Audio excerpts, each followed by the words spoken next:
Priestess with Pamela Eakins, Part 2, The Sisters, Chapter 5, Lai-ila, Ancient Mesopotamia. 3000 B.C. I gaze into the candle. My body energizes. Hands and feet grow hot. Mind shifts. Rushing. I open to possibility, and this frees my spirit. I follow my spirit, and my spirit grows light. I abandon the comfortable, risk the fear of losing the firm foundation of science. You are safe. I hear the voice of Reavek. I clench my eyes, hold my breath, step to the edge of what I know. I try to remember what it means to start at the beginning. Baby steps. I recall that to learn to walk, I had to learn how to fall. I dip my toe in the cosmic fire. It is inviting. I must trust. I ask for visions, and visions come. Pounding, receiving. Reavek says, take your pen and use it like a paintbrush. Record the images you are given.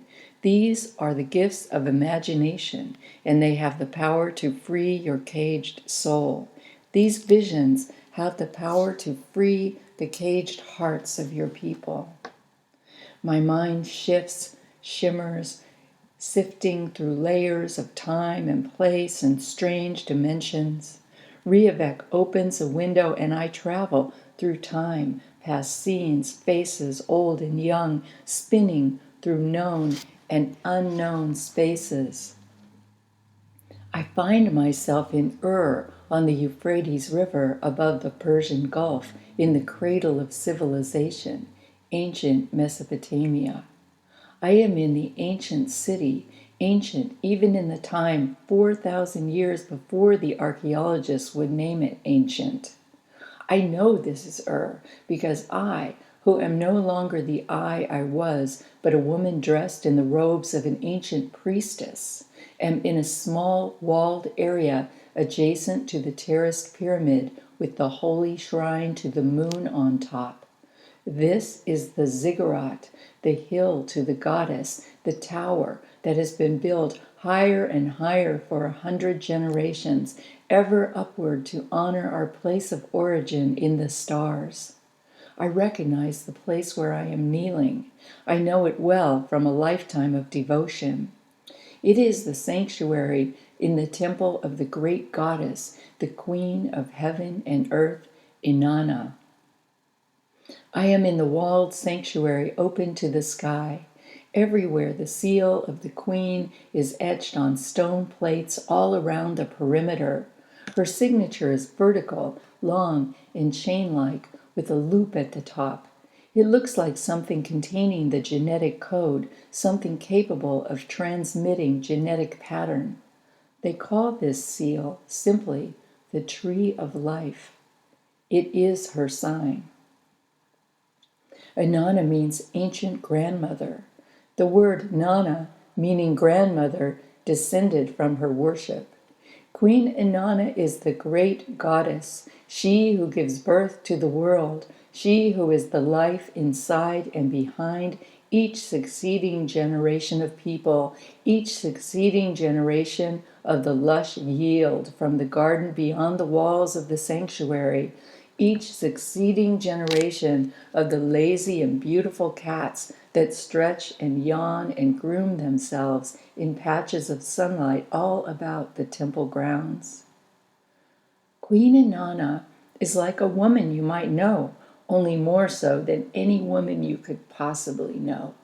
You can call on her personally when you need something, when you want to pray.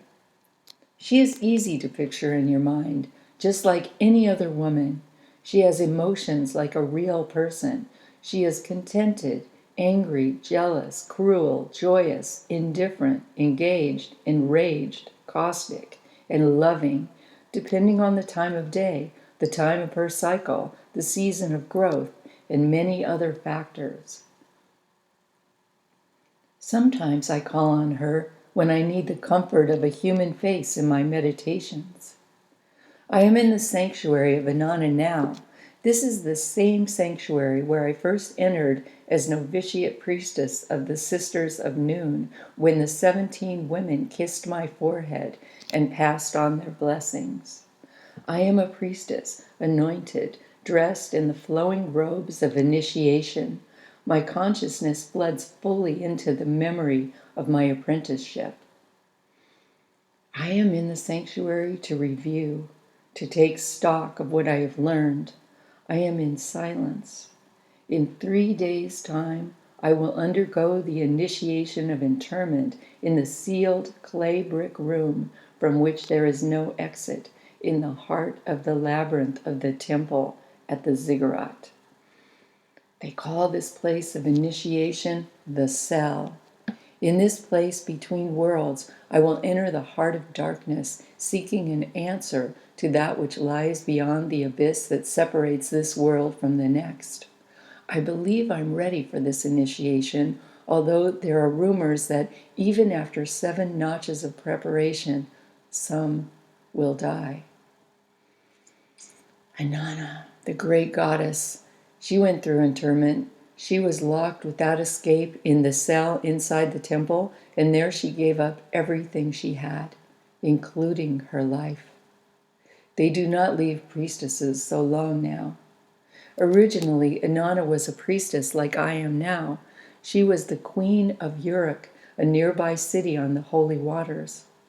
After many years of study, the high priestess of Nun interred Inanna in the temple for her last initiation.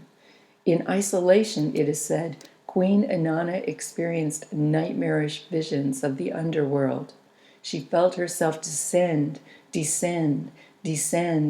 7 gates of the 7 concentric circles of brick walls, 1 circle for each of the 7 worlds, into a hellish place where someone she thought was her sister, who went by the name of Erishkigal, as did her real sister, was in the throes of labor, giving birth to a child.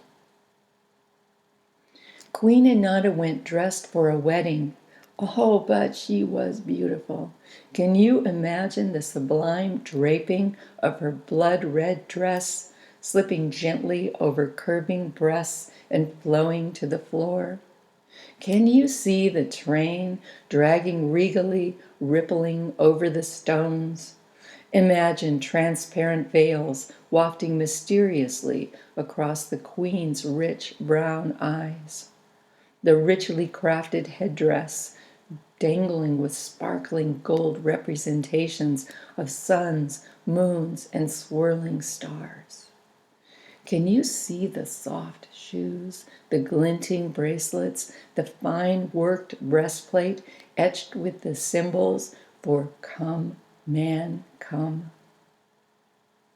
But then, as she passed through each gate, Queen Inanna was forced by its guardians to give up a part of her queenly attire.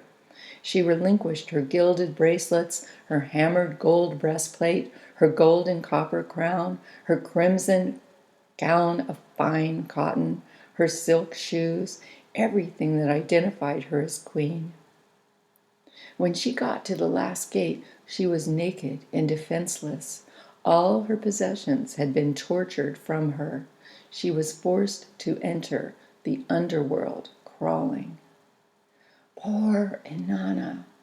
She bowed down and entered, her regal head dangling like old fruit between her arms, giving her tears lastly, which she thought was all she had left. Erishkigal, however, knew there was one more thing Inanna could relinquish. That was her life. This cruel sister, deep in the morass of her own pain, screamed out and beat Inanna's naked body with a post. She beat her mercilessly until Inanna was knocked senseless. Then she beat her empty shell out of sheer fury alone. She beat her until dear Inanna was pulpy dead meat, and then she hung the body, the bloody, battered corpse, repugnant and untouchable, on a peg to rot. In the initiation of interment inside that cell, at the end of the labyrinth, inside the deepest bowels of the temple, Queen Inanna had this dream. She believed she had died, shut up in that stark, baked brick tomb. She believed all was ended, no light, no air, no warmth, only the deathly cold of the vegetable cellar, the cool grip of death. She realized that in death there are no queens. And with that vision, she relinquished her life. Her uncle Inky had a dream then. He dreamed that Inanna was dying, and one day before Inanna was to be released from the initiation of interment, he convinced the Reverend High Priestess of Uruk to open the passages to the inner labyrinth of the temple to let Inanna out. The high priestess, as was her bent, went alone with her chosen to help her lift the bars that locked the entries. When the priestess arrived in the inner chamber, she found Queen Inanna dead. There was no breath, no pulse, nor could she feel a beating heart beneath the indigo violet robes of high initiation. As the story goes, the high priestess would not believe her beloved queen had perished. She had been her best student. She leaned down and breathed her own breath into Queen Inanna's mouth. She placed her hands on Queen Inanna's heart and ran wavelets of radiating rainbow energy into her soul. She kissed Inanna's brow in the place where she could see in the wavering light of the torch the stain of the fish oil she herself had administered, now 6 days faded. The chosen held their breath as one entity, praying that Inanna would awake.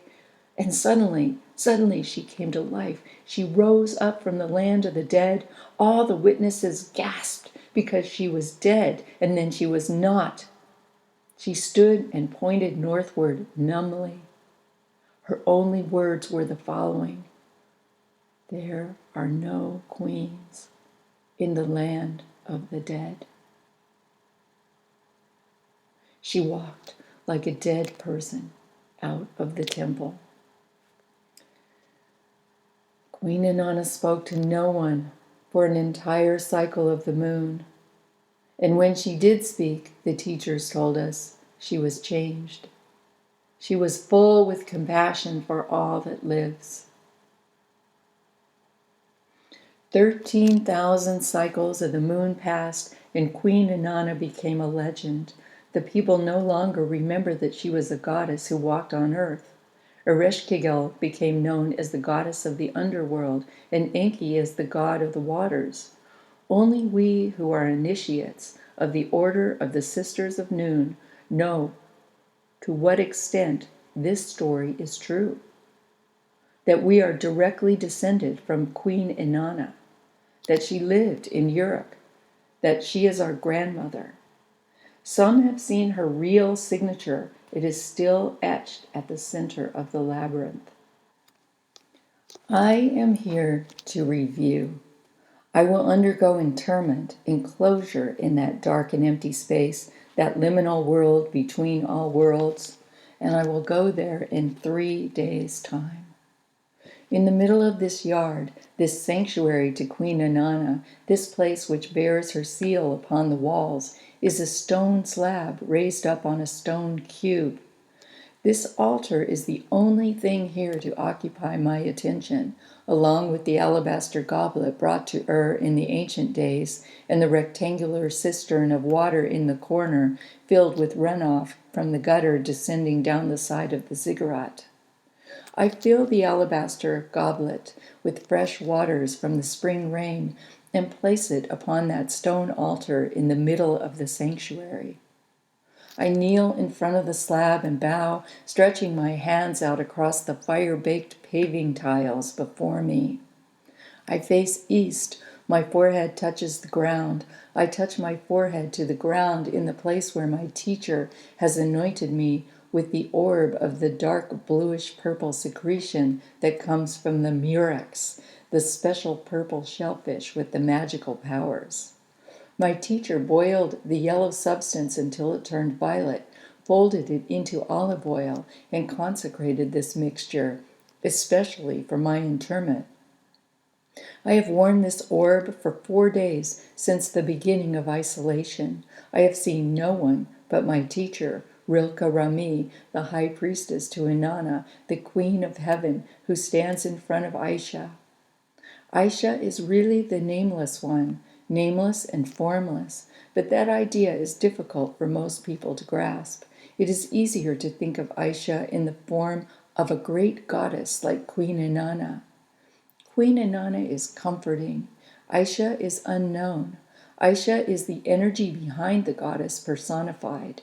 She is the beginning and the continuation of all things, the spark of life within all that lives, the connecting link that fills the air with possibility. The high priestess Rilke Rami has guided my studies for 12 and a half notches on my mother's door.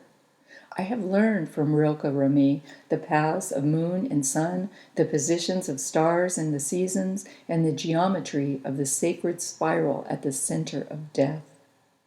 I have learned the spiral geometry of that sacred being, the Murex, the guardian of the seas, who produces the oil of the violet blue veil, the light at the end of the doll making. Rilke Rami, this day, took that oil upon her thumb from the tiny vial she carries on a cord around her neck and anointed my forehead between my eyebrows, that I might better see with my inner eye. I believe my eyes are becoming single, seeing as one. This point on my head touches the blue paving stones laid in sacred spiral alignment upon the beautiful earth of Ur.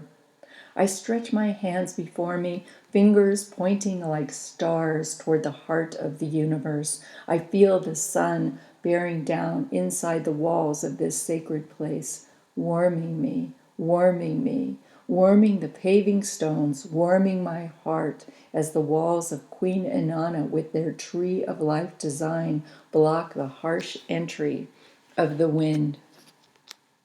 I clear all thoughts from my mind, relax my face, the lines around my eyes, and I drift into a harmonious state of liminal nothingness. I have nowhere to be but here in this sanctuary to Queen Inanna. The ancient chant enters my consciousness and silently repeats itself across the endless field of mind. Shanti, Shanti, Shanti. It lengthens and encircles a vast consciousness, becoming Shanti, Aisha, Shanti, Aisha, Shanti, Om.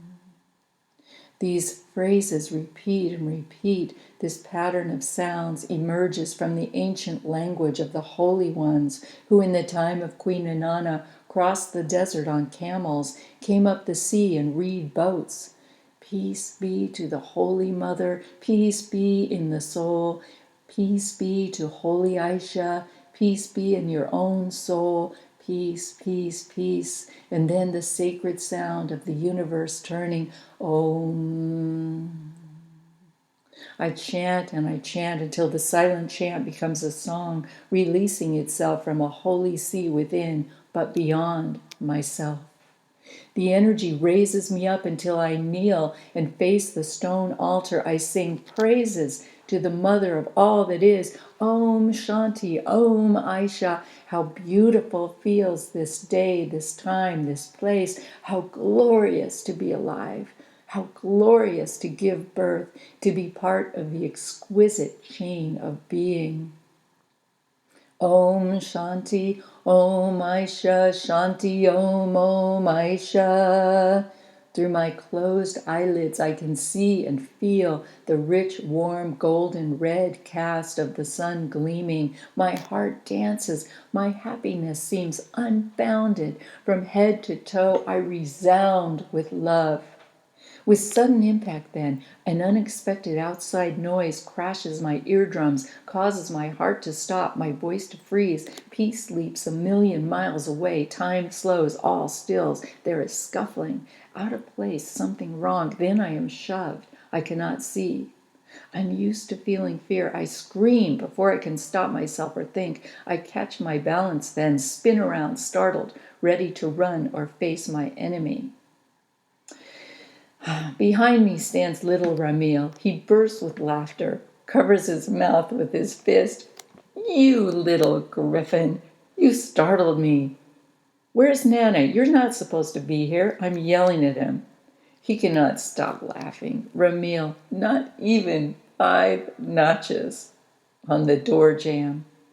He points to the gate. It is disconcerting that my own son can scare me to this degree.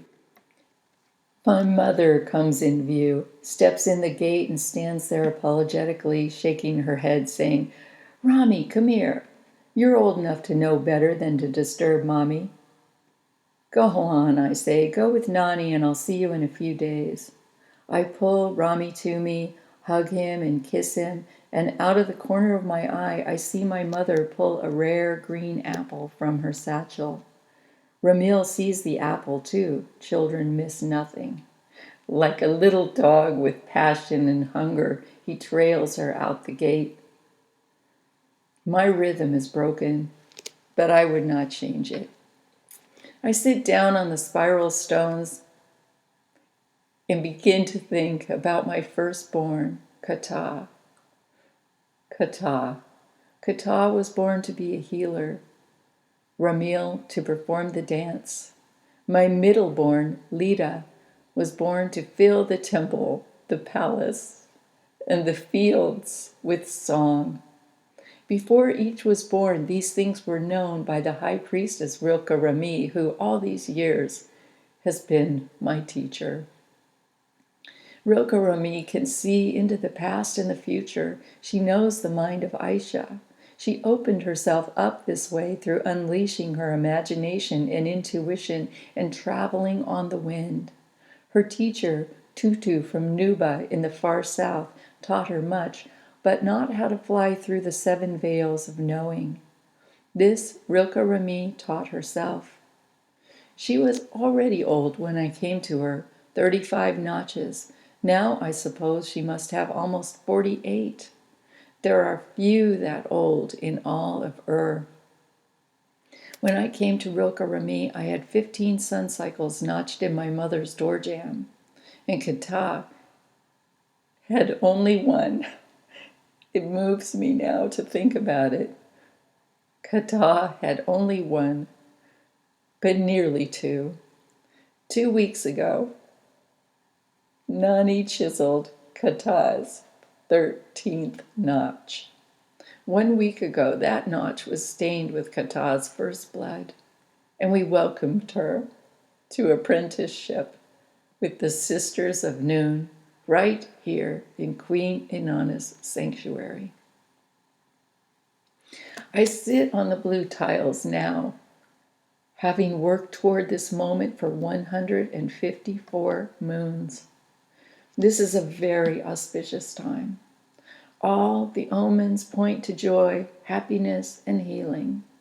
I have not suffered miscarriage, nor have my children died, and now my darling Kata is ready to take a lover.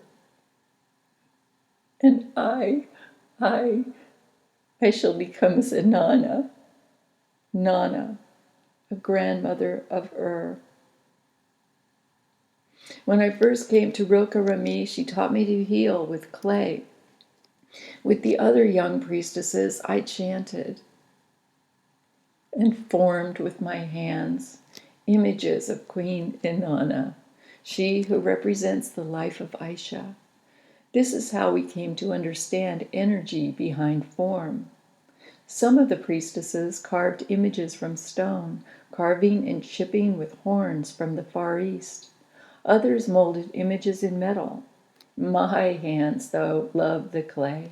I dug a mud hole in the side of the irrigation stream that ran through the garden to the south of the ziggurat.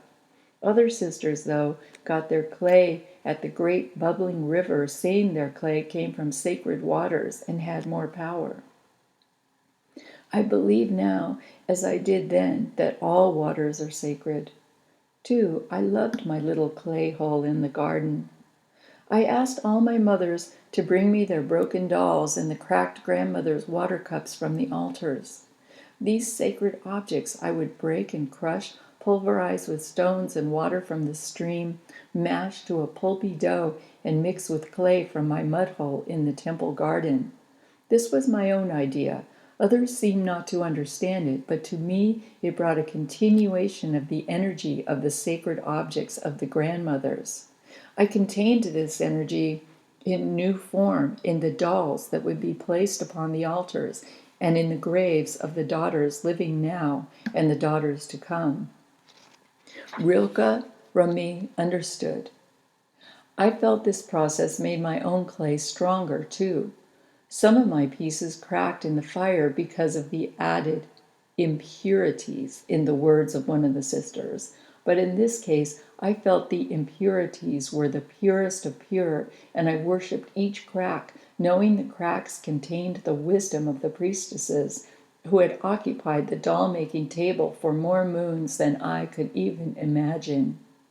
It contained, too, the devotional energy of every grandmother who had held it in her hands or placed it on her altar. Sometimes impurities sanctify further that which is holy to begin with. My hands knew the mind of the clay before they touched it. My designs were fine, my fingers were nimble. I made the same figure over and over. I knew from the start, no matter what shell her outer form took, whether it was black or brown, gray or red, depending on the mix, that her essence was the same. Her essence was Aisha, the one I called up in the sanctuary of Inanna on the side of the ziggurat, the grandmother and granddaughter who energizes us all. I was taught by Rilke Rami that we were making the little goddesses to remind the people of that life is infinite, that Inanna is eternal, that Aisha springs forever. Each goddess was imprinted with the sound of sacred life coursing through the universe. I chanted with the priestesses as the figures came through my hands. Each doll received the sacred vibration of life, devotion to the sacred law of cause and effect through sound vibration. This was my endless mantra. Aisha, Aisha. For 7 moons I made the dolls at the long table with the young sisters of noon. My hands were so fast I made thousands of figures, beautiful little faces, etched collars of gold plates, pubic hair swirled into tiny rows of connecting spirals. They were so precious. At the end of each day, my baked clay shelves were covered with little women. The clay goddesses healed. As we worked the clay, illnesses passed out of our body through our hands. The clay drew out all that was sick. If I thought a bad thought, the goddess would take it. All negativity would be drawn into the little woman. Then she would be put in the fire of the kiln, and the fire would burn away these bad things, and she would be purified. She would come out completely pure, burned clean, and I would be burned clean as well. This is how I apprenticed. This is how I learned the art of healing. I learned that to heal means to make whole, and that becoming whole involves learning many levels of purification, balance, and reformation. Each time my blood came, one of the dolls received my blood blessing. So there were in this time 77 images bearing the fertility of Aisha and hundreds of others that bore the energy of her life force. I never kept these dolls because after they came through me, my work was done. Young apprentices like Terry and Mai would take them from the ashes in their purified state and place them on the great altar to the moon and stars on the top of the ziggurat at Ur. The nanas would come and take the dolls, leaving valuables and food in their places. The dolls would be presented to a child at its birth, to a birthing mother, to a young woman experiencing her first blood, to a young man who had first come inside a woman, to a young woman who had first held a man inside her, to a priestess upon her emergence from the initiation of interment, and at other critically important times in Queen Inanna's chain. In the first 11 moons, I worked with Rilke Rami. She instructed me to make dolls of red light. This did not mean that the dolls themselves were red, but that I was to meditate upon the red field of consciousness, known as the red veil, as I worked. I called into the redness silently. I learned that the red veil involved matter inside the bones. The red field was about marrow, and to work a doll of red light drew impurities from the center of being. These impurities were transformed in the firing, and by intention alone, anyone touching a doll of red light would be purified from the inside out. When I understood the red veil, I moved to orange. The orange dolls were blood dolls, the ones that brought fertility to earth and opened the cradling wombs of women. In orange light, all problems of the blood were alleviated. While I was in orange, I conceived Lita, a daughter of the goddess in God, the one who plays music, the one whose hands and feet and face glow with the purified blood of song and laughter. In the third cycle, I made dolls of yellow, the light of breath. I gave birth in yellow light, and in the 33rd moon with Rilke Rami, when my mother was near to carving my 18th notch on her door jamb, when my firstborn, Kata, had nearly 5, almost the same as Ramil now, and Lita had 1, I began to call the name of Aisha to a different tune and rhythm in the sanctuary of Queen Inanna. So it was that my song began to heal my thoughts through regulating my breath. This began to free my ability to see as Rilke Rami could see. Then I made dolls of green. These were dolls of love. In the green cycle, I began to write. I wrote my love. I wrote the songs of sacred life that came through my mind and heart and lungs. I wrote these songs using the symbols of my people and the symbols given to me by Ankar Ali, the oarsman who had lain with me as the god, when Lita, child of God and goddess, grew wings in my womb. The green light was so fertile, all verdant, all receiving, reception of Aisha, the idea of life, the energy before or beneath the beginning of all that is. I received that essence, essential word, symbol, story, rhythm, humanity, divinity, love. These things came to me, and I began to write them, impressing them first on the wall at my mud hole and later on flat pieces of clay that I rolled out with a bread maker and put into the fire with the dolls, bricks, and paving stones. In the next cycle, I came to blue, blue sky, the heavens pale to indigo. Here my voice deepened, and in the 7th dark moon of the 4th round of 11, as my new voice matured, I received the initiation of temple leadership. 2 young girls were assigned to me to begin to learn the red light, the cycle of bones. Oh, it was joyous. At first, I was intimidated by my new role and responsibility in service to Rilke Rami in the temple. But by the completion of 7 moons, I had built my confidence. Terry and Mai were in the red veil and already getting excited about entering the round of orange blood. Then I went to the violet light. I chanted, sang, wrote, prayed, and dedicated every doll to the violet field of Aisha, she who is the structure behind all form and the light of life itself. For 11 moons I chanted and prayed in violet light. I chanted and prayed until the spirit of Aisha entered my form and I became her life. Every doll that flowed from my hands contained the energy and life force of Aisha, and this power could not be washed away by water nor burned by fire. Terry and Mai could see the changes in me, and they followed me closely, touching me often as if they were dolls of clay and could draw out of me the force of Aisha. Then I discovered the secret of giving the energy of Aisha so they would not have to take it from me. This energy began to flow through my hands. The energy of Aisha seemed to travel through red light, then orange, then yellow, green, blue, violet, then explode into white rays that shot through my hands and feet. My whole body shook with cascading energies. I passed light through my hands, and this light healed the people.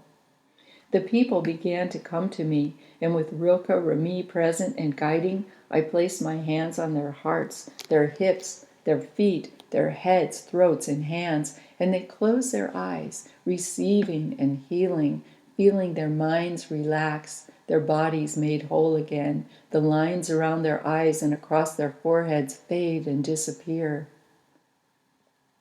After my seventh healing, Rilke Remy took the consecrated purple oil from her vial, put it on her thumb, and anointed my forehead between my eyes. In that moment, I felt the energy of all those who had ever healed enter my head, flow through every atom of my being, and my whole body shook with the power and awe of wholeness. I was in the last cycle of lights as my mother made my 21st notch on her door.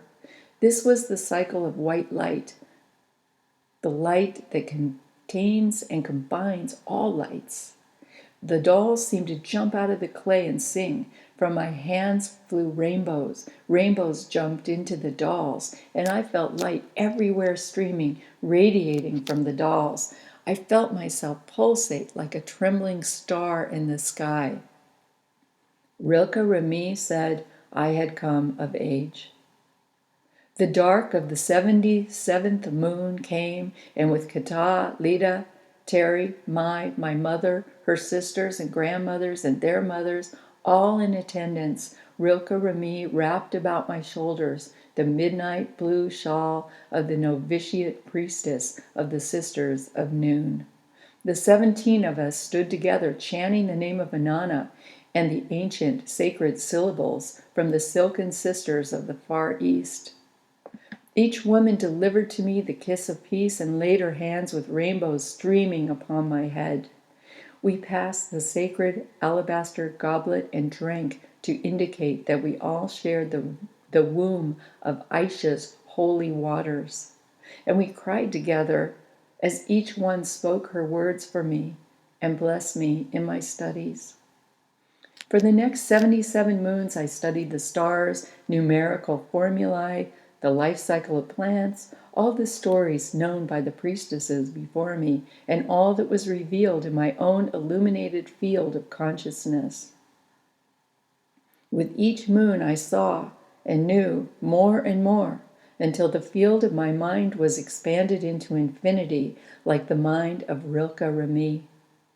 Now I sit on the paving stones in my third day of isolation, only seeing Rilke Remy once each morning, who in silence anoints my invisible eye, the sacred eye, with mystical vision, with the oil of the murex.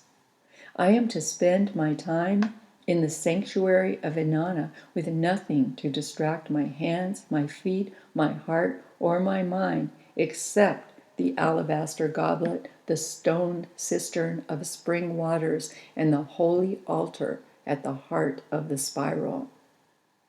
I have to laugh. Amid the serious intention of all this, only 3 days before the great interment, after 154 moons of preparation and 12 notches in apprenticeship to Rilke Remy, chiseled like leaves on a vine upon my mother's door, here comes that little griffin, Romil, sneaking up to me, laughing and pushing me, like it is the greatest joke the world has ever seen. His mommy, the great priestess of I have to laugh. Not a thing would I change. Not a single thing would I change. As I give myself over to life or death, to whatever will come. As I enter the initiation of interment of High Priestess, of the Sisters of Noon that serve in the wake of Queen Inanna in the sacred city of Ur. The mind of Aisha is my mind. I am in the mind of Aisha. The young priestess Terry stood on the temple steps. Terry was a dream knower. She knew the symbols of house, tree, lion, snake, palace, temple, monster, flight, desert, and sea, and told the people the meaning of the past and the future by these symbols. The people came to her in the dream chamber at the temple, and she helped them. She was young, but her fame was spreading quickly through the land of Ur. Word spread fast when it was discovered someone had tapped the mind of Aisha and knew the sacred codes.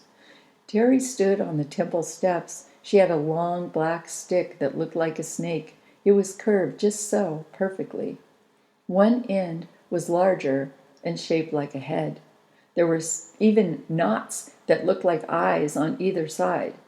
The tail end curved and tapered just like a snake. She held the stick before a small crowd of people and waved it in a certain way that produced the optical illusion of bending motion, so it looked like the stick had come alive and become a real snake.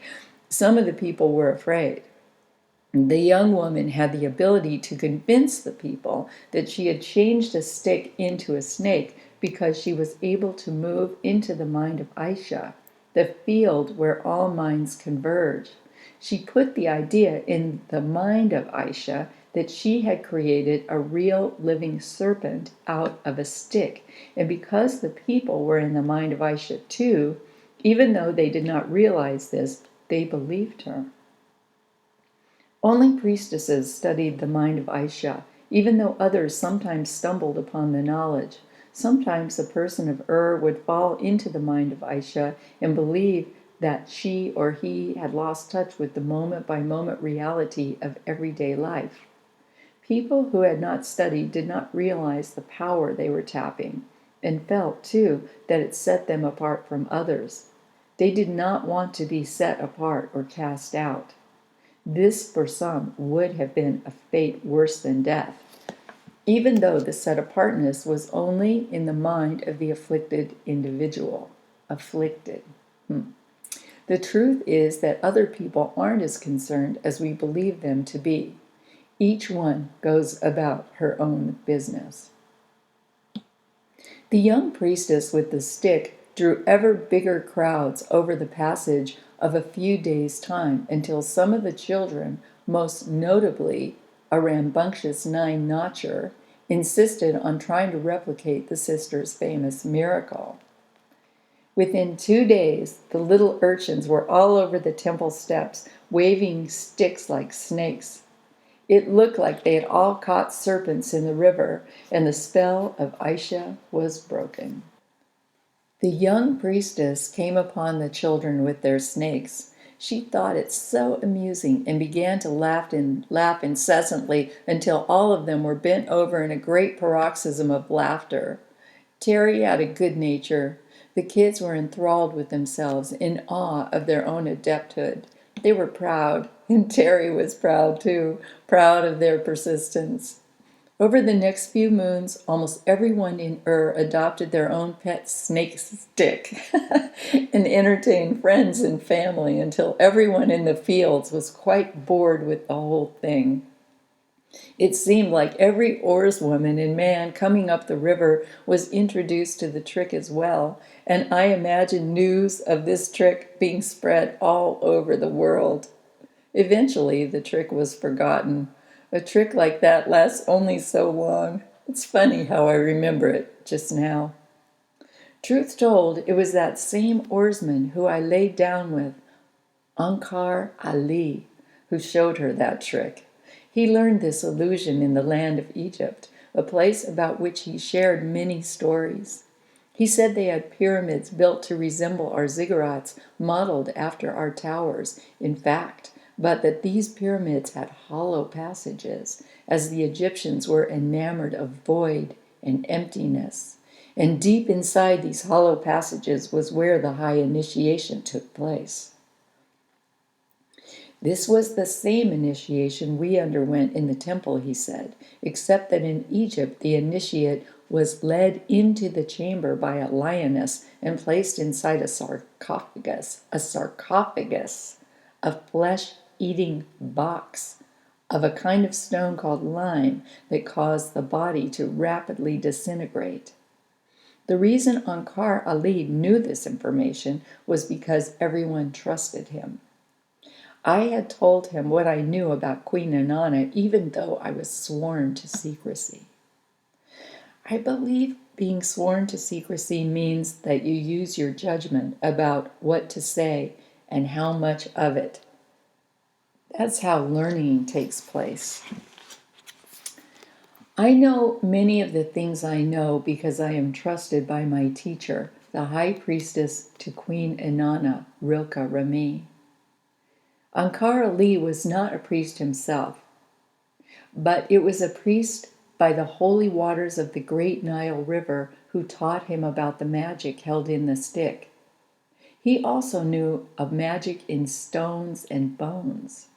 What Ankar Ali called magic was what we Sisters of Noon called the mind of Aisha. Ankar Ali said the priest told him that the magic came from the waters of Noon. Noon. This must have been the name for the mind of Aisha in Egypt, because this was the name of our order. I lay down with the oarsman Ankar Ali, and I had never been with such a god. I remember his arms. They were so thick at the top that my two hands put together could not encircle them.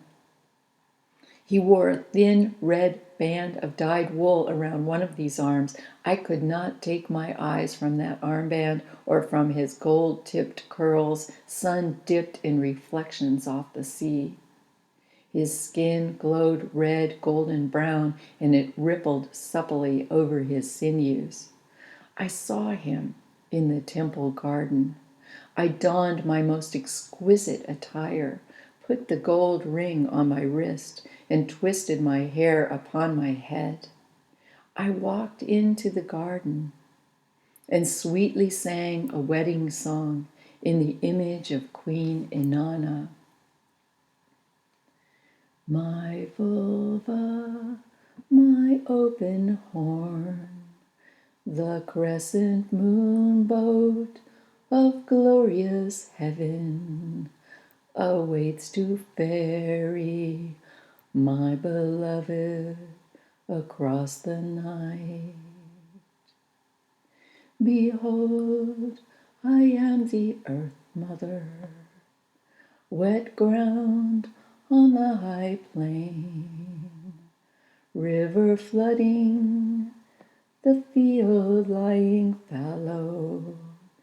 Beloved, will you come? Will you till my wet ground? Will you ride in my moon boat on the currents of night? And he answered tenderly, singing in his own tongue, I will ride in your moon boat, my sister, my bride. I will sail your deep seas through the river of night. And there in the temple garden, we entered the union that rejoices the heart. He held my breasts in his hands, and I could feel his reverence. Your breasts, my bride, my sister, are like young does, high brown hills, milking and sprouting like fountains in the sand. Your body, your belly is round, my sister, my bride, swollen and fertile, round and hidden, safe, like a burrow where young foxes lie. Your deep eyes are a clear, reflective oracle of what has been and is, and your mouth is a river's song. Sing, my sweet love, my sister, my bride, sing, and my soul shall waken. I sang to him the sweet songs of Inanna. Come in me, my brother, my love. Grow wide and tall like a tree by the rivers of the water that brings forth fruit in his season. Sprout deep and lush like a lily in the valley. Your eyes are the eyes of doves by the rivers of the waters, washed white with milk, cooing and overlaid with gold. We spoke with our hands and feet. We shared syllables and words, understood our juxtaposed meanings. Our eyes spoke and understood. Our mouths and tongues spoke and understood. Ankar Ali and I lay down in the garden of the temple. God and Goddess moved through us, and we were drawn toward each other as if we were pulled by ropes. Never had God and Goddess danced so well. We could not have stopped our union. It must have been arranged by Queen Inanna and King Dumuzi. Two, it must have been a critical union in the mind of Aisha because Leda grew from it. I cannot forget. As goddess and god, we rolled in soft green grasses in the soft heat of the day. We rolled in the heat of night, renewing the fertility of Oh, love, love, oh bed that rejoices. I could not breathe enough of his breath, smell enough of his skin, taste enough of his juices, see enough of that red band. He wore a stone ring on a leather cord around his neck. This ring was to remind him of the womb ring from which he came. It was a parting gift when he first took up the oar, designed and carved for him by his mother, a stonemason who worked by the edge of the great sea in the place of Ankar Ali's birth, called Antalya. As we rolled in the garden, carrying out our duty of ensuring ongoing fertility for the people in the land, he wore only that red band and that stone ring. I drank in his body, the body of the god. He breathed and tasted and drank me too, drank me, the goddess, consumed my essence like a dolphin taking air and diving, and he was upon me this way until my mind and body exploded in rainbow lights. That was when I first saw the rainbow veil, almost 50 moons before I would know it in apprenticeship. Al-Ali, my beautiful God, I knew that very day I carried the pod of Leda. Ankar Ali knew this also.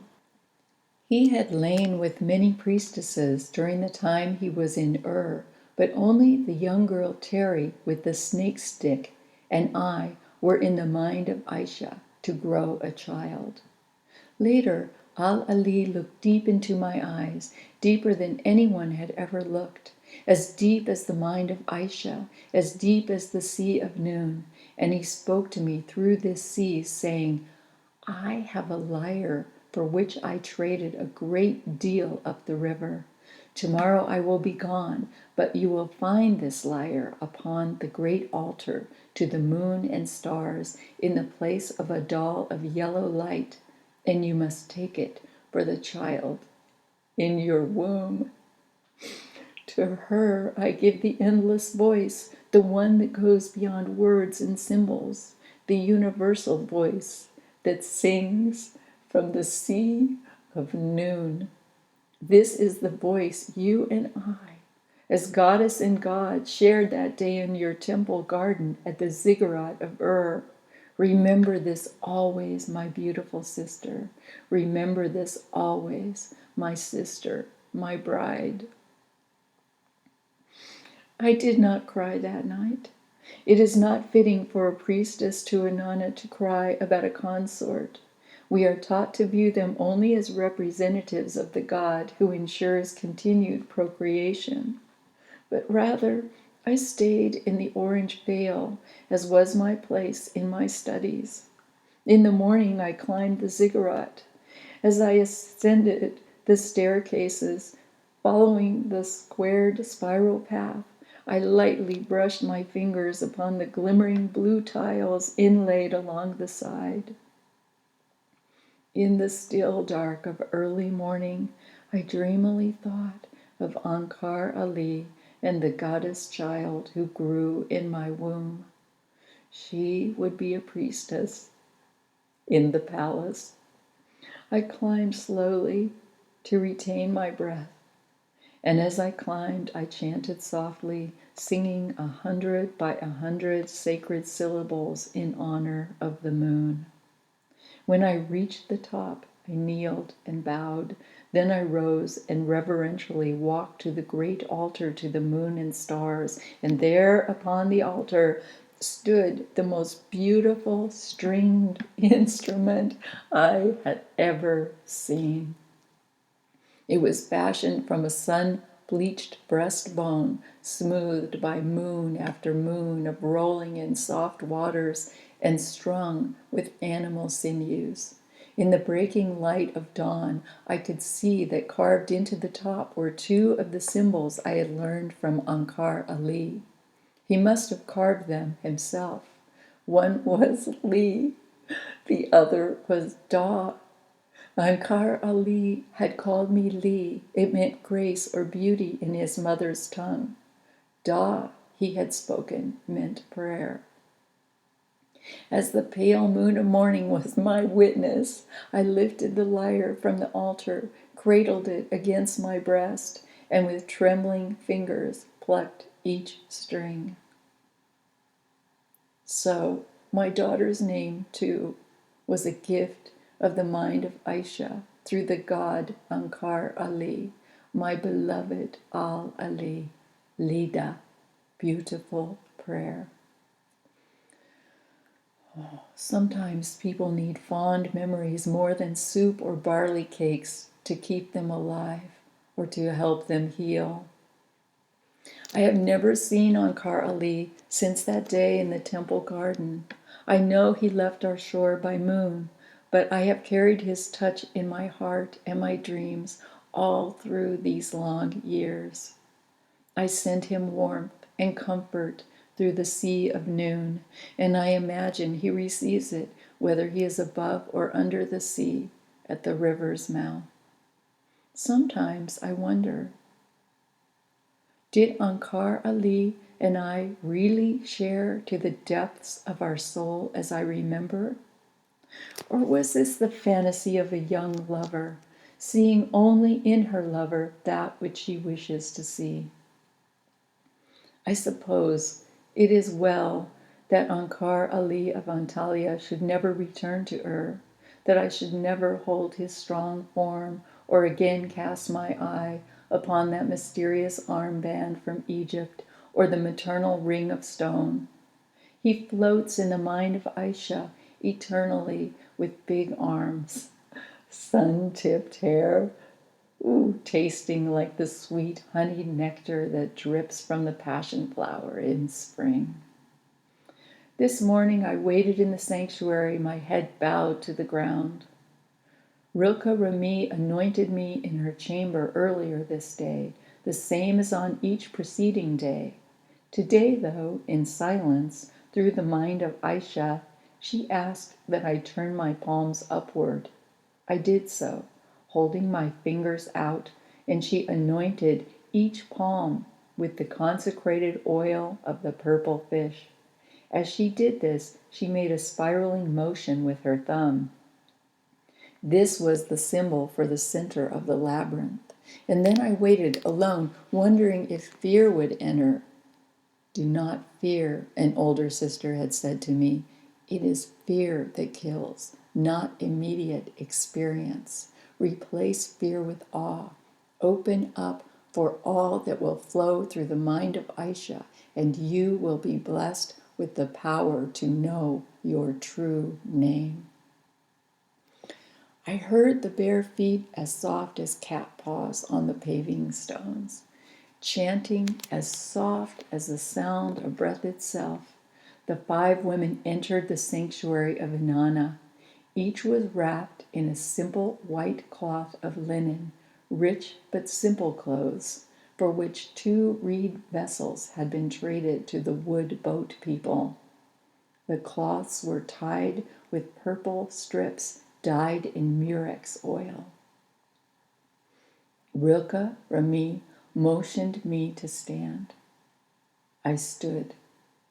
The eldest priestess took my robe from my body, while another sister filled a large earthen bowl with water from the cistern. With big soft sponges from the sea, the sisters washed my hair and body as I stood naked, facing eastward in the sanctuary of Inanna. It was warm, but I felt a strange chill as the sponge touched the small of my back. I could feel my face flush and a weakness grow in me, even though my nipples were erect. I went inward, deep inside myself, and said to my inner ear, "This is not the time to weaken. You are facing the biggest challenge of your life." I told myself this again and again, and then I had the odd sensation that I wanted to lie down and sleep right there, right on the paving stones. No, I called inwardly, to sleep is to die. I do not know why I thought of this. Be strong, awake, awake, awake, aware, aware. The sisters chanted, calling the name of Inanna again and again. Inanna, protect her journey. Inanna, keep her safe. Inanna, protect this priestess. Bring her strong vision. Bring power to her name. They seemed to sway all around me as I stood naked in the walled yard. The younger of the elder sisters approached me with an obsidian awl. I felt my teeth clench and my hands become moist. Relax, relax. Bring down the heartbeat. Open your hands. Relax your jaw. Relax, relax, relax. Slow your heart. Give thanks. The messages I sent my mind were endless. She pointed the sharp tool to the center of my breastbone between my breasts that hung out on either side.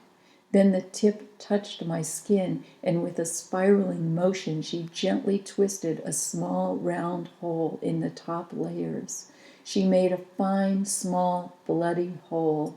She opened 13 holes in my chest in the form of a spiral, the insignia of the initiation of interment of the Sisters of Noon.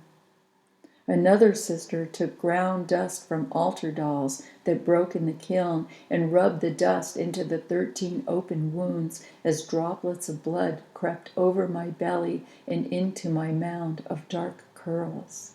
I tried not to hold my breath, but I could not help myself. "Sing," demanded Rilke Rami, and I began to chant softly with the sisters, then louder as I felt the one sister cut skin over my heart and the other rub in dust. One of the priestesses tenderly sponged the blood, taking care not to rub out the dust that was supposed to lodge itself inside the open wounds. If it healed properly, it would create the raised spiral pattern worn by the elder priestesses, since the teacher of Rilke Rami Tutu had brought the technique from Nuba. This was my time, my place, my world. I felt at that moment pride in the discipline that had taken me through 154 moons of study with the great teacher Rilke Rami. I prayed for guidance from the mind of Aisha. As I prayed for guidance, the sisters began to chant, Aisha, Aisha. They were in the mind of Aisha and had heard my prayer. Then a sister brought forth a cloth that looked like the cloths worn by all the sisters. She carried it regally across her arms and presented it to Rilke Rami, who came to stand before me bearing the cloth. Rilke Rami opened the cloth, and inside was another cloth, dyed rich purple with the consecrated oil of the murex. Oh, I had never seen anything so beautiful. She wrapped this purple cloth around me and caught it at the shoulder with a stone circle held by a pin. I shuddered when I saw that stone circle. It looked like the circular womb ring of the stonemason from Antalya that I had seen so long ago.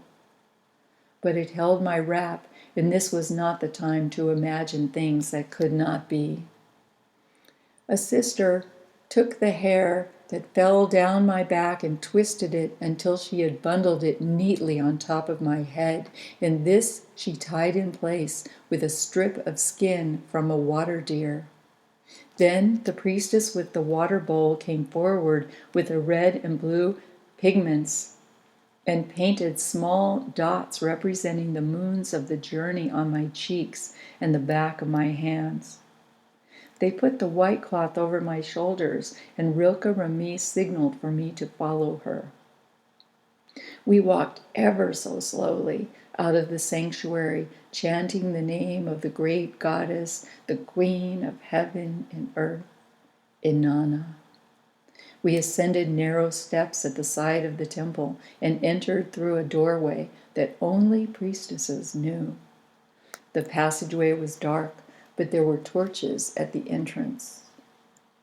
One of the sisters lit a torch from an oil fire that burned just inside the door. Someone had already been here, preparing the way for my interment. The sisters motioned for me to sit upon a baked clay slab by the door. I sat. They gave me a tiny sip of water they said contained knowledge for my journey. I had eaten nothing for 2 days. And then the 4 sisters knelt before me and began to wash my feet. They washed my feet with their hands and big sponges from the sea, ladling water from the earthen bowl. Then they dried my feet with the tresses of their own beautiful black hair that hung to the floor and fell across the stones. Then Rilke Rami came forward, opening the little vial she carried on her chest. She tenderly stained the soles of my feet with spirals from the oil of the murex. These were the only words she spoke. Walk to the center of all that is. She led me down a narrow and uneven passageway. The others stayed behind. We seemed to spiral in to the secret areas of the temple. Sometimes the passageways would open up to the sides, but Rilke Rami knew the way to the heart of the labyrinth. She carried the light, and I, walking behind her, could discern very little. The walls seemed to be etched with shapes or textures that the mind of Aisha told a story. We went deeper and deeper, and it seemed Rilke Rami walked faster and faster, and I walked slower and slower, like I was in a trance and could not keep up. I felt my way in the darkness, groping along the sides of the narrow passage. There was a time when my hand, sliding along the wall, felt something long and thin and smooth hanging on the wall, and I knew it was a bone. This frightened me, and I tried to move faster, barely discerning that there were bones everywhere now, and I must be in the passageway of the dead. I clipped my little toe on a brick or stone that jutted unexpectedly from the wall. I do not know why it was there, because the wall seemed mostly smooth, and I felt a sudden searing jolt of pain. I felt my toe was broken, but I had to keep on. Now something came to me. I was drugged. This was why the labyrinth seemed endless. Something was in the water they gave me to drink, and I was having trouble gripping my senses. Now it was pitch black. I had lost sight of the torch of Rilke Remy, and I was afraid. I stopped. I could go forward, or I could go back. Don't forget, I thought. Which way is which? My whole being seemed to shudder from inside to outside, beginning in the fluttering region of my heart, just beneath the bone of my breast. I had trouble catching my breath, and my hands were damp and trembling. Go on, the mind of Aisha spoke. Go on. I felt for the walls and moved forward, going deeper and deeper in the temple, my feet taking me down, down, down, as if to the edge of some great chasm. My hands led me to a plastered brick corner, and when I went around it, I ran straight into a wall. Smack! It was dizzying, but worse was the revelation that I was closed in. I gasped. Then I heard the words, "Push the door." I pushed the wall in front of me, and it swung open, revealing a tiny cell lit all around with torches. Rilke Remy stood at the far end. Now I knew I had come to the heart of the labyrinth. I stood facing her. She did not look at me. She had already taught me all she knew. Rilke Remy systematically went to each direction, picked up each torch from its holder on the wall, and turned it upside down into a container of water that stood at its base. This act symbolized the mystery of fire in water in fire. In this way, she extinguished all the torches, one by one, all but the one she carried for herself. She stepped right past me and through the door as if she didn't even see me, as if she were blind to me, closed it behind her, and I stood in abject darkness in that empty, forsaken room. Alone. I heard heavy bars bang down across the outside of the door, and I knew I was locked in. This may have been for my own safety. I had seen the passageways.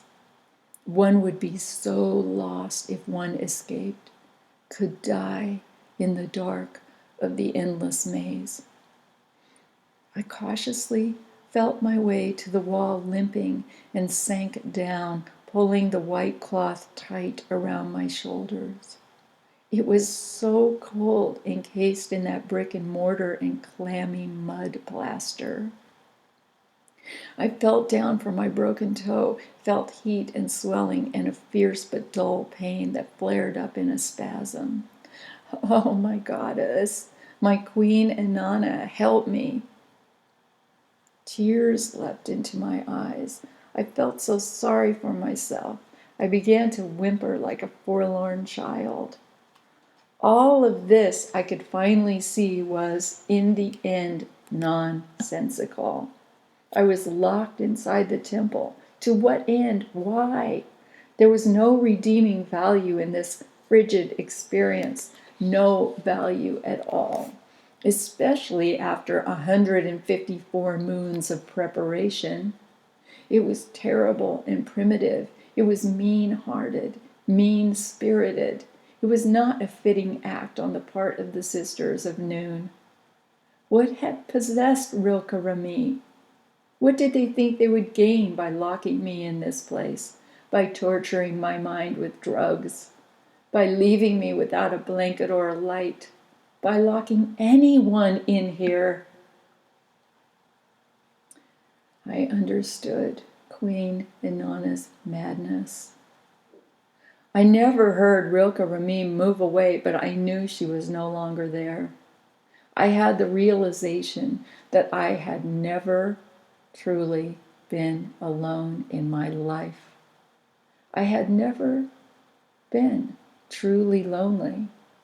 I felt a deep loneliness creep out of my solar plexus. I felt the sadness increase and envelop me. My emptiness was pervasive. The life of a priestess was cruel. I felt trapped in my own mind, my bony shell, my weakness and insecurity, my fear, my lack of purpose, by everything in my life as I leaned against the wall of this damp tomb. Everything within me fought. I longed for the dry heat of the sun. I wanted the sun.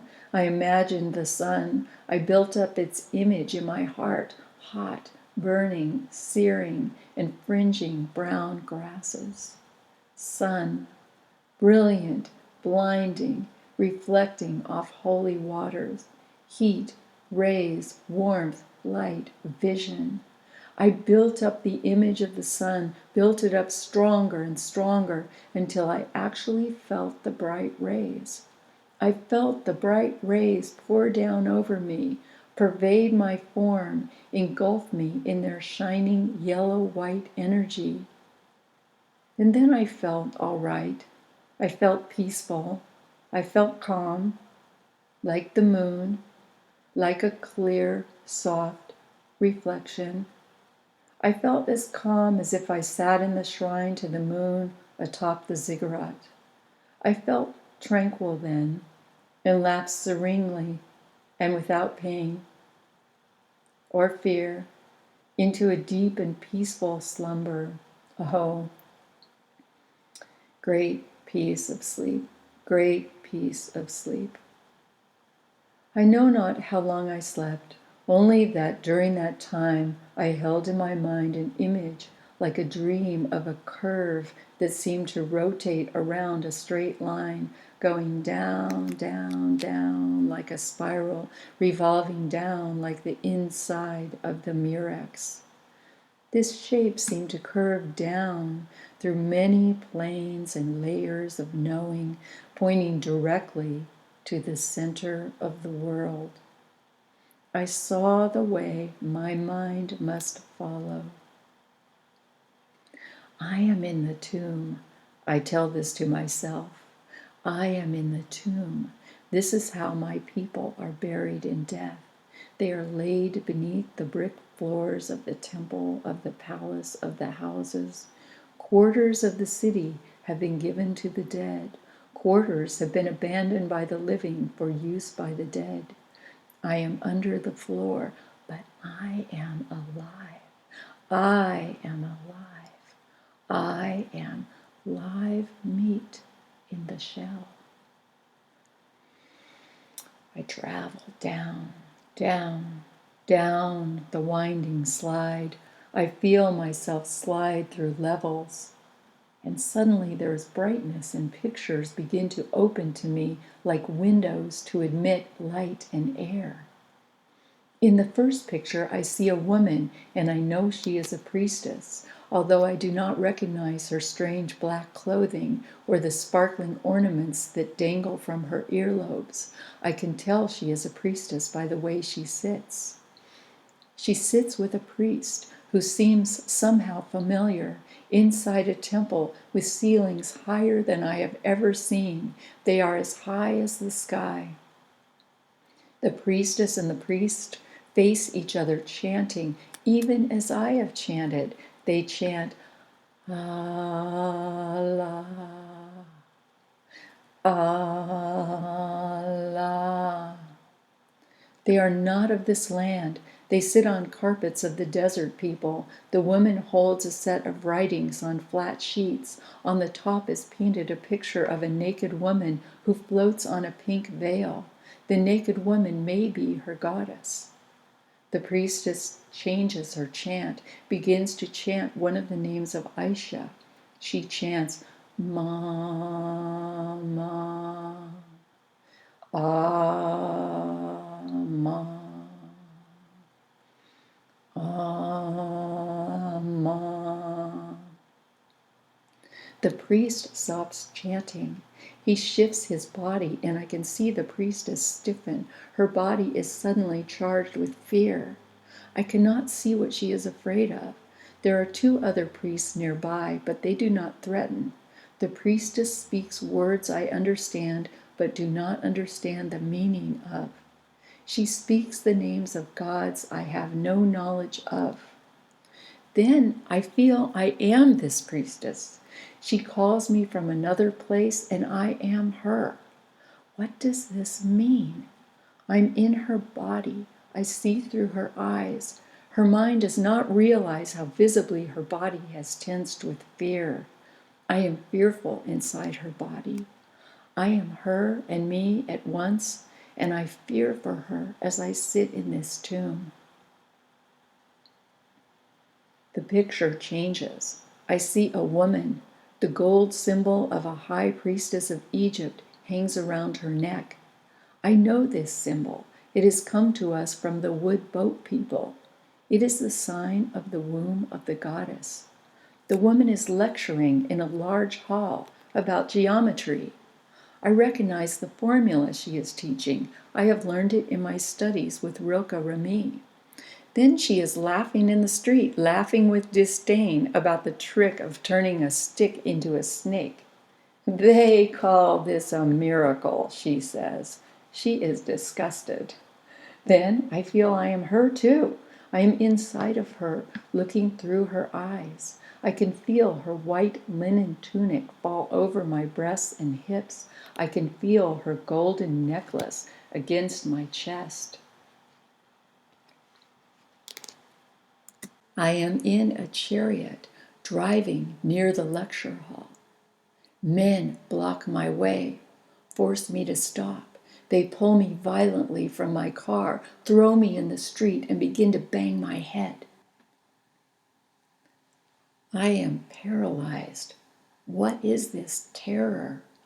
I shake my head, trying to shake off the potion of Rilke Remy.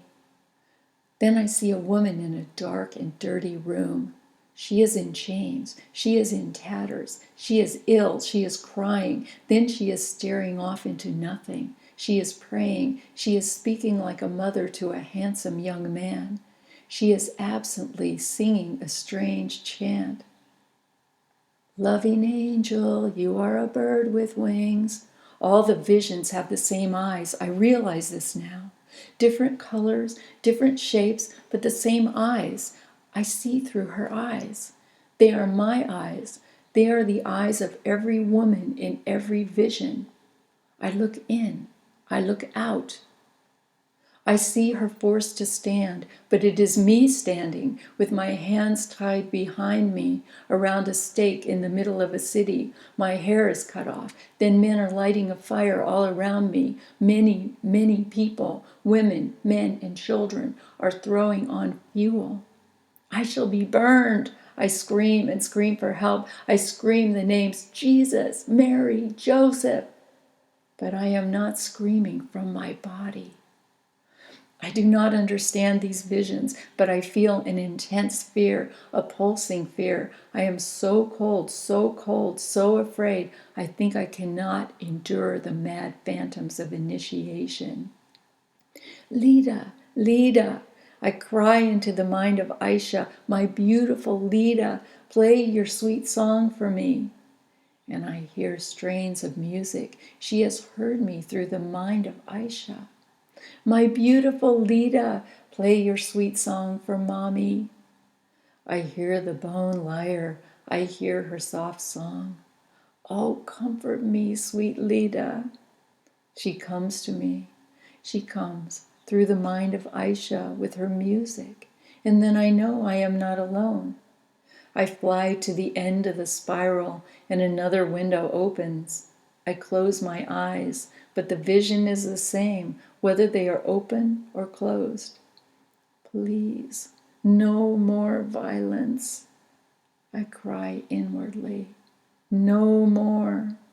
I am shivering.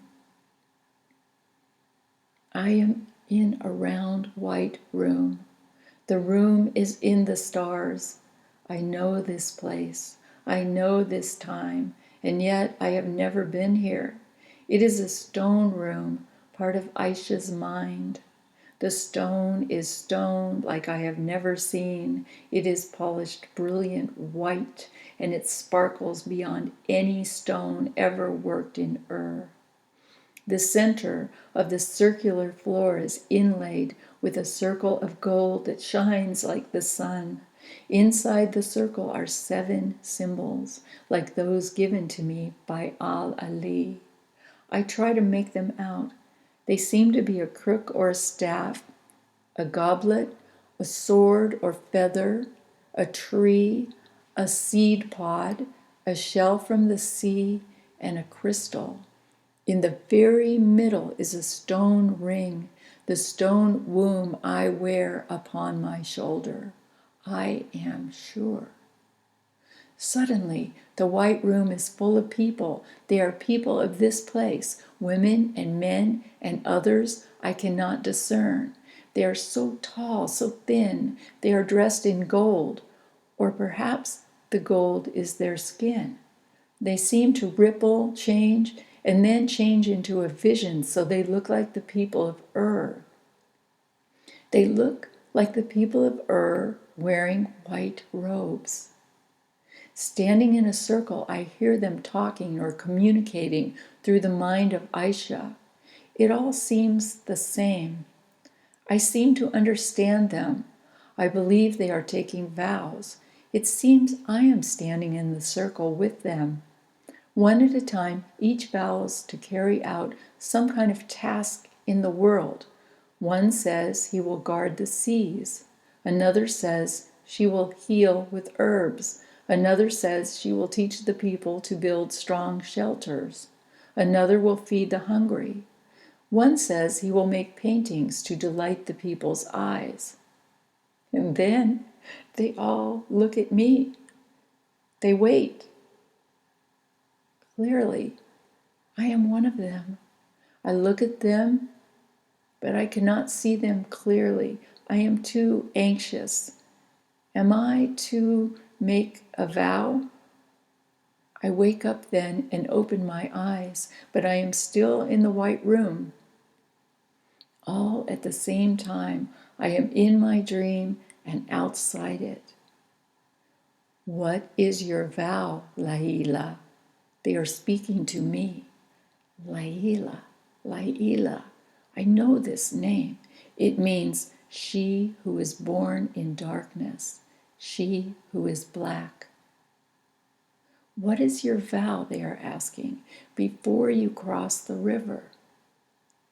My vow. Was this me talking?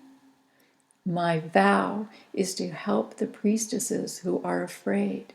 My vow is to tell a story, a tale that helps them recall the mind of Aisha. The mind of Aisha, I said, and I spoke with an authority far beyond my station. I do not know where the words came from. They just seemed to come through me. The mind of Aisha is free. A voice spoke, and I saw that Al-Ali stood across from me in the circle. He stepped toward me, took the stone ring from my shoulder, clasped my wrap with the metal pin, and placed the stone in my hands. He spoke softly and tenderly, his lips moving near my ear. Sister Lai-ila, people must have stories to give their lives meaning. Sometimes the story told becomes more important for survival than barley cakes or beer. Sometimes a story surrounds people so completely, it becomes as common as the air they breathe. They do not even know they are breathing a story unless the story becomes tainted, unless it becomes ranted, polluted, like sour air, air that can no longer be taken in, air that is no good for life. I have seen people shackled in many lands over the river. These, dear Lai-ila, must have a new dream. I have seen those, my love, who would put all women or men in slavery. They have, my sister, no reverence for life. Make for these souls, Lai-ila Li, a way to Aisha. Make for these souls, my bride, a path of stories to the sacred. I will help you, my sister. I will carry your stories on the sea of noon. I will hear you through the mind of Aisha call, and I will hear your cry through space as I row upon the waters of time.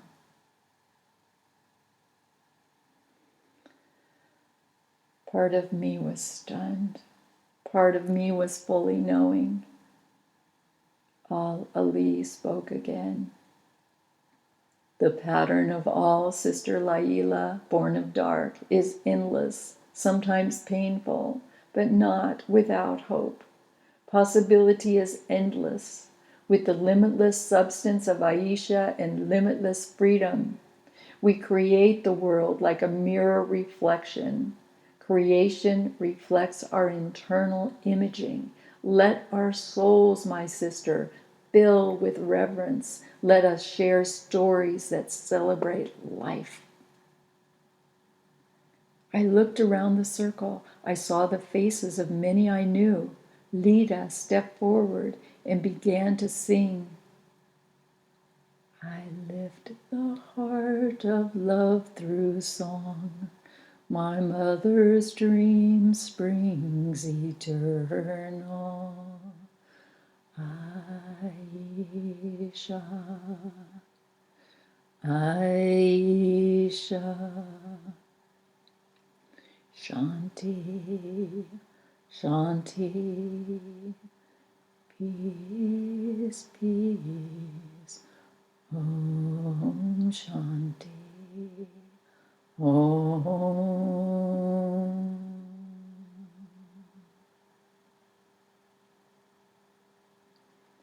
All was black then, and I did not know if I was awake or asleep. I did not know if my eyes were open or closed. I was numb. Cold froze my bones. I felt dead, frozen dead, like the corpses beneath the temple floor. The young priestess Terry stood before me, waving the black snake stick and laughing. "Is it alive?" she asked, and it wound up her arm. I heard Ramil squeal with delight in the distance. Just then, the door opened behind me, and I was blinded by torchlight as the priestesses entered the chamber and wrapped me up in warm woolen blankets. I clamped my eyes shut and clutched the stone ring to my heart as they lifted the alabaster goblet filled with warm red wine to my lips.